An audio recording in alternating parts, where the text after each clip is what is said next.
കത്രികയും കയറും ഒക്കെ ആയിട്ട് ഞാൻ നേരെ ടെറസിലേക്കാണ് വന്നിരിക്കുന്നത്. ഇവിടെ എനിക്ക് കുറച്ച് കൃഷിയുണ്ട്, അത് ഞാൻ നിങ്ങൾക്ക് കാണിച്ചു തരാമേ.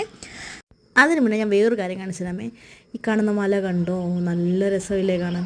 മഞ്ഞല്ല കർമ്മയെ കാണാൻ, എന്താ അറിയില്ല, നല്ല രസമുണ്ട് ടെറസിൽ നിന്ന് കാണാൻ. ആ സൈഡിലാണ് കേട്ടോ വൈഷ്ണോ ദേവി ടെമ്പിൾ.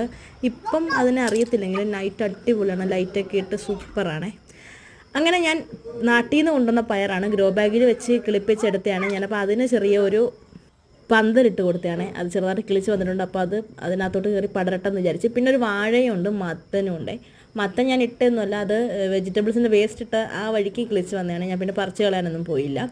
അങ്ങനെ അതിന് വേഗം പന്തലൊക്കെ ഇട്ട് കഴിഞ്ഞിട്ട് പിന്നെ നേരെ താഴേക്ക് ഇറങ്ങിപ്പോയി. താഴെ എനിക്ക് കുറച്ച് കൃഷിയുണ്ട്, നാട്ടിൽ നിന്ന് കൊണ്ടുവന്ന വിത്തുകളാണ്. അപ്പോൾ ചുമന്ന ചീര ഞാൻ ഇട്ടത് കിളിച്ചില്ല, പക്ഷേ വേറൊരു ചേച്ചി, ആ ചേച്ചി കൊണ്ടുവന്ന രാജശ്രീ ചേച്ചി കൊണ്ടുവന്നതാണ്. ചേച്ചി ഇട്ടത് കിളിച്ചാണ്. ചേച്ചി എനിക്ക് കുറച്ച് തന്നതാണ്, അപ്പോൾ അതിട്ട് ബാക്കി കിളിപ്പിച്ചാണ്. അപ്പം ഇതിൻ്റെ മൂട്ട് തന്ന് ചിക്കിയിട്ട് ഈ കോവലിന് പന്തലിടണമായിരുന്നു, പക്ഷേ കൊതു കാരണം ഒന്നും നടന്നില്ല കേട്ടോ. ടാറ്റാ, ബാക്കി നാളെ.